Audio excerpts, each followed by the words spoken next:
flex at this point. Right. It really is. But what if that notification wasn't an email or a text or, I don't know, a Ring camera alert? Like a delivery driver dropping off a package. Yeah, exactly. What if you pulled your phone out, the screen lit up, and the push notification read, "Suspicious activity detected in your heart"? Wow. That's a jarring thought, isn't it? It really is. And welcome to today's deep dive. I'm your host, and as always, I'm joined by our resident expert. Hi, everyone. Glad to be here. So, taking the absolute most mundane, hyper-modern annoyance we Mm. have, the constant buzzing phone, and turning it into a mirror for our internal lives. That's exactly what we are digging into today. It's a genuinely fascinating piece of modern rhetoric, honestly. It really is. We are looking at a sermon transcript dated March 22, 2026, delivered by Pastor Jared Harper. It's titled Divine Notifications. Which is such a great hook for an audience today. Totally. Now, I want to state right up front for you listening, regardless of your personal background or what you believe, we are not here to debate theology today. Right. We aren't taking sides or endorsing specific religious viewpoints. Exactly. Our mission is just to impartially unpack this text. We want to mine it for the brilliant behavioral insights and the analogies it offers about how we interact with technology and, ultimately how we interact with ourselves. Because the way he uses our tethered relationship with our smartphones to explain human conscience and temptation is incredibly clever. It really is. Okay, let's unpack this. Think about your own habits for a second. How quickly do you respond to that buzzing phone compared to, say, a quiet internal nudge of intuition? The contrast is honestly stark when you measure it like that. I mean, the text establishes its primary metaphor right away by pointing out the sheer ubiquity of this technology. Yeah, it's everywhere. We live in an era of constant attention capture. Our dopamine pathways are practically hardwired to respond to a ping. Oh, absolutely. And the pastor leverages that universal behavioral reality to talk about something totally invisible. He leans heavily into the Ring camera specifically, which the humor there is just spot on. It's so relatable. If you have that app, you know all about the neighborhood feature. He recounts these hilarious, true-to-life anecdotes from his congregation. Like, someone posts that they heard 3 loud booms on Maple Street. Oh, I've seen threads exactly like this. Right. Instantly, 20 people are in the comments theorizing. Someone says it's fireworks, another says it's construction, and inevitably there's always that one guy who is absolutely convinced it's aliens. It's always aliens. Yeah. Which perfectly illustrates human nature in the digital age, How so? Well, we are hyper-connected, but we're also hyper-vigilant about our physical surroundings. We are constantly crowdsourcing our paranoia. Yes, that's a perfect way to put it.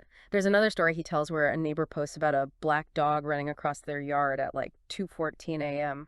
Oh, right, the black lab. Yeah. Yeah. Within minutes, the owner apologizes in the comments.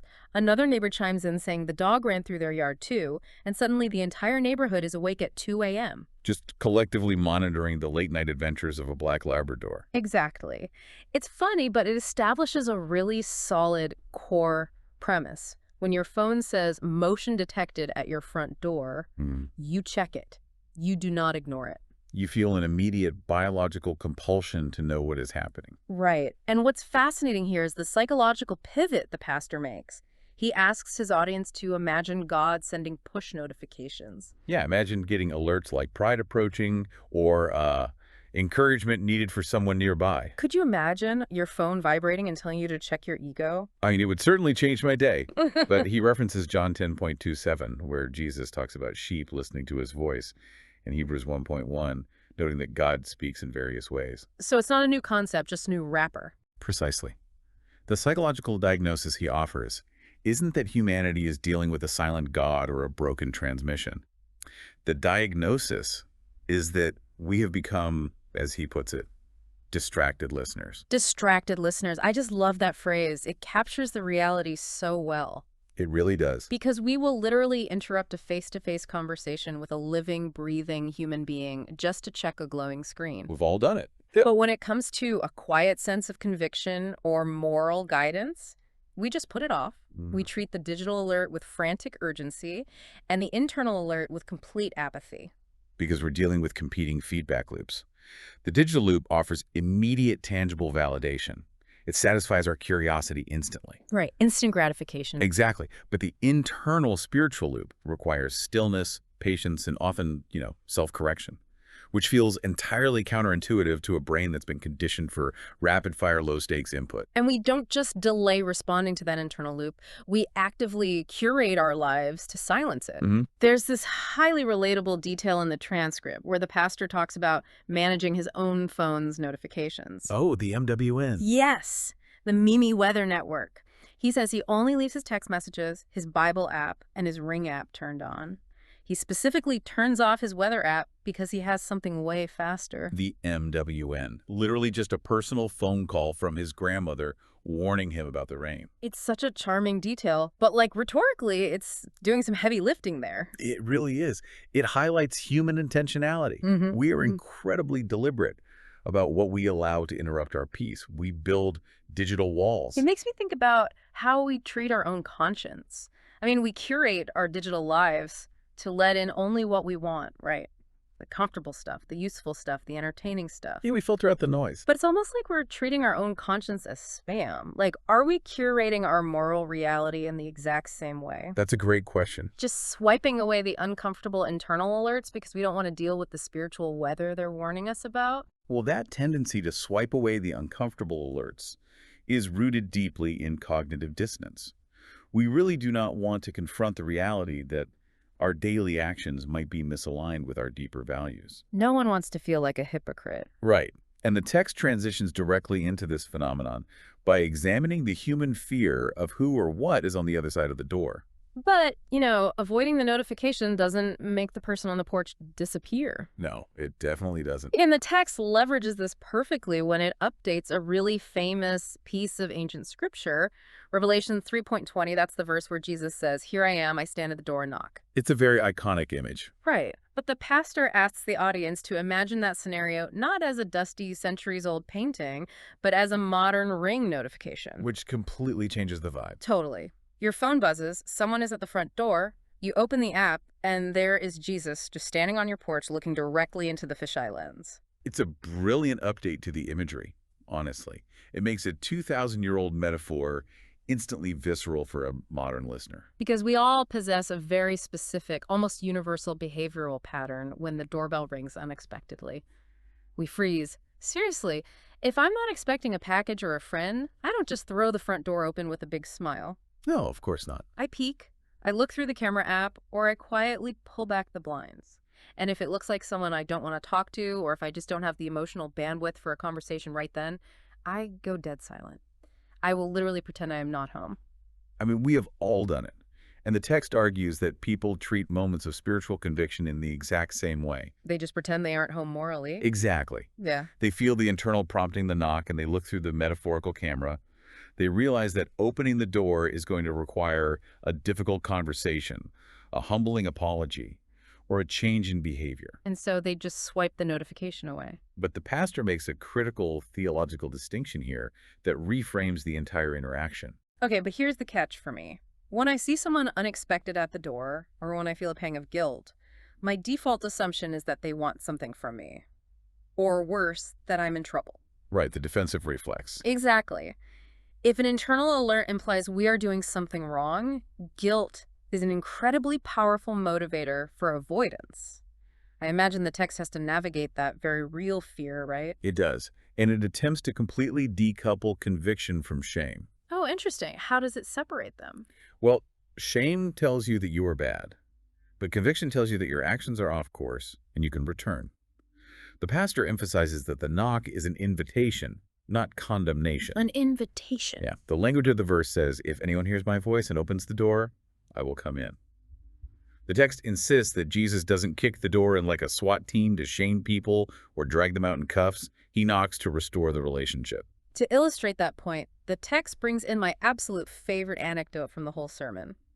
The church squirrel. Oh, this is a great one. The pastor talks about getting these rapid-fire motion alerts on his phone. It makes it seem like a massive security breach is happening at the church building. Right, the alarms are going crazy. So he opens the video, his heart is pounding, he's bracing for the absolute worst.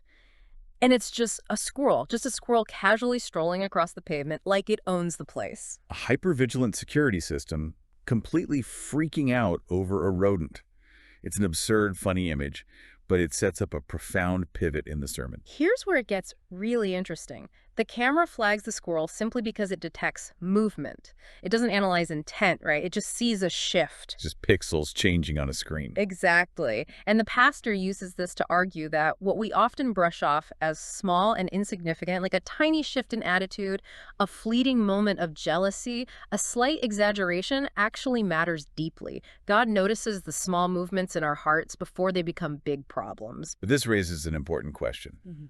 Why focus so intensely on the small things? I mean, why not just wait for the massive, obvious moral failures to send an alert? Right, why sweat the small stuff? Well, the text moves from the insignificant squirrel to dissecting the anatomy of actual temptation. Security systems throw false alarms all the time. A raccoon on the porch, a cat at 2 a.m., or a loud car backfiring that triggers a glass break sensor. Sure, happens all the time. But sometimes the alert is real. Sometimes the notification really does read, "Suspicious activity detected in your heart." Suspicious activity detected in your heart. Man, if I got that push notification, I probably need to sit down. It is sobering. And the text breaks down how that suspicious activity actually progresses. It uses a few key scriptures not just as religious rules, but honestly as blueprints for human habit formation. Blueprint is a good word for it. It starts with James 1.1-15, which outlines a very specific chain reaction. Desire conceives sin, and full-grown sin gives birth to distraction. Temptation rarely starts as a life-ruining event. It starts as a passing thought. Like a snowball rolling down a hill. Exactly. The text then brings in Ephesians 4.27, which warns against giving the devil a foothold. A foothold.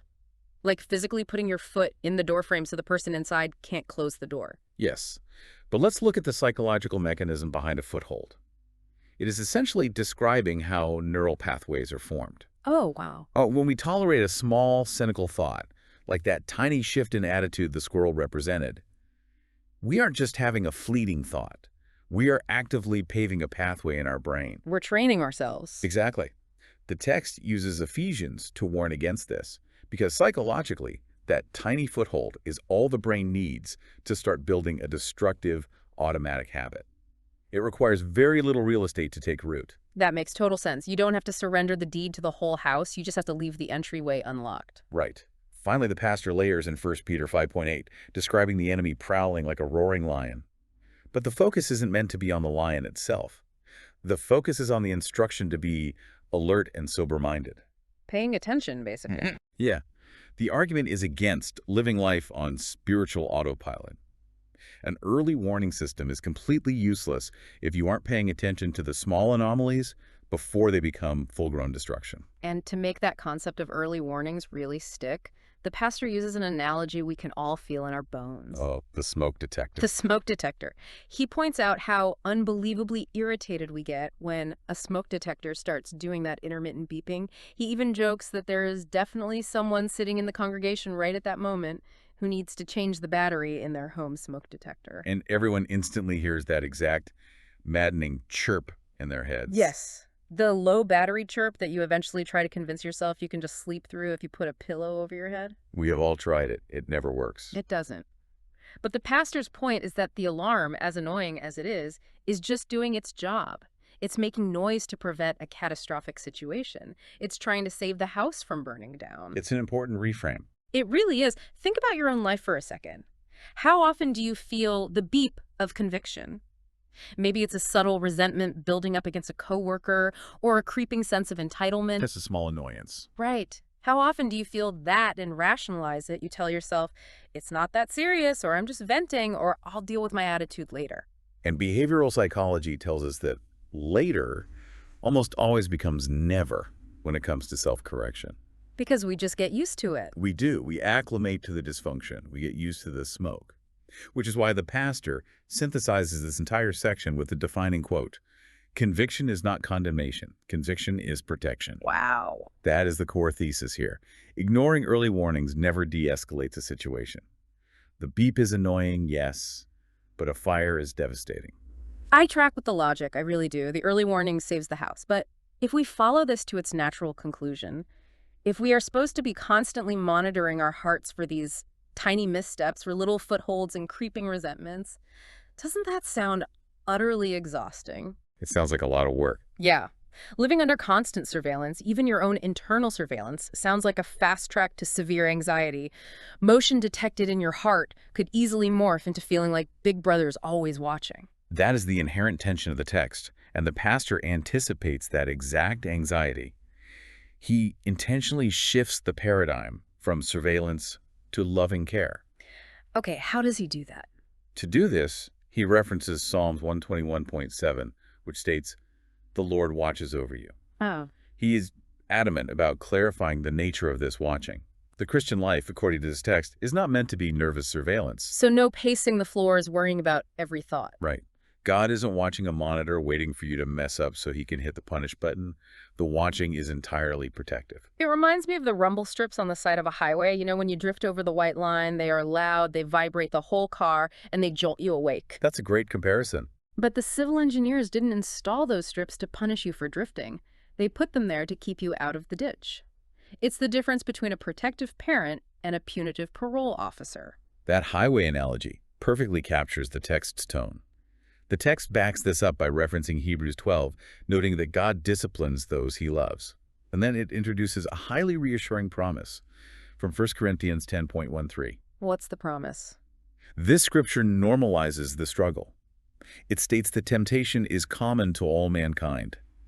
You aren't uniquely broken or defective because you experience temptation.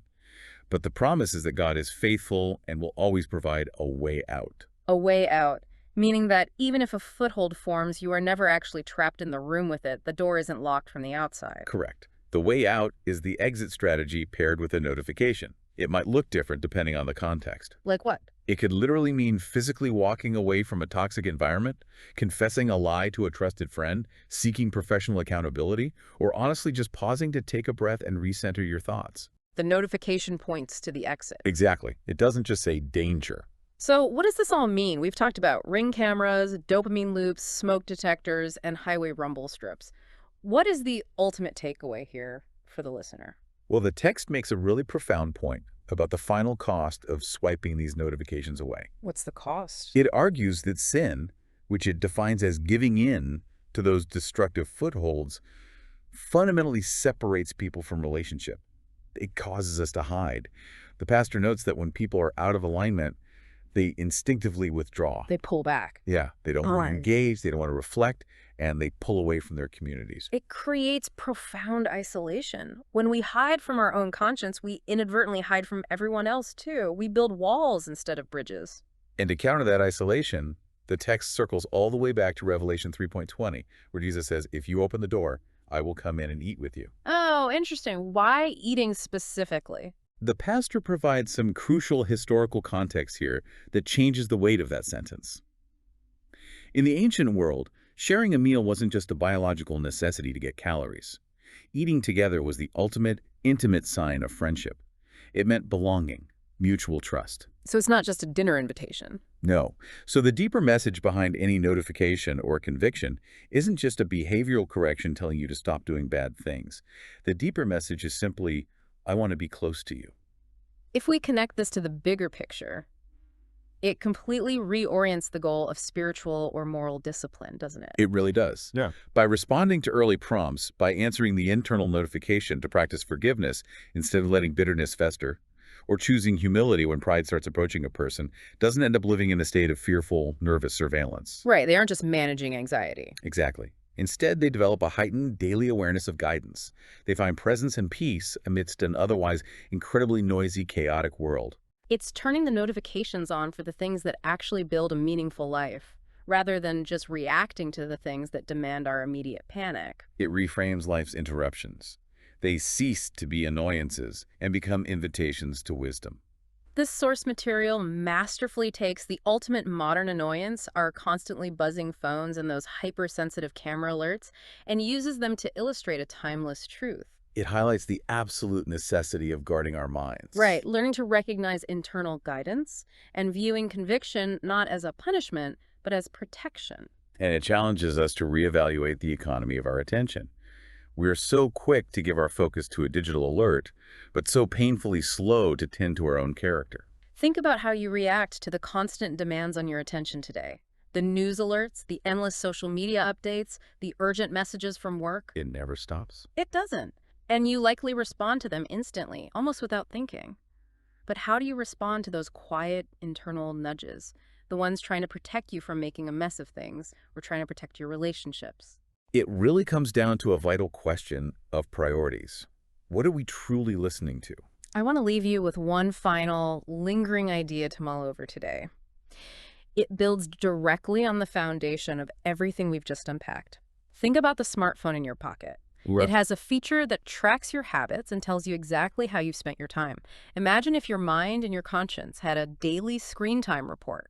Oh, wow. If that moral and relational report tracked exactly which external digital alerts you rushed to answer versus which internal quiet notifications you swiped away and left on read, what would that history reveal about who or what is truly authoring your life? That is a report I'm not sure many of us would want to read, but one we desperately need to. Something to think about the next time your phone buzzes. Thanks for joining us on this deep dive.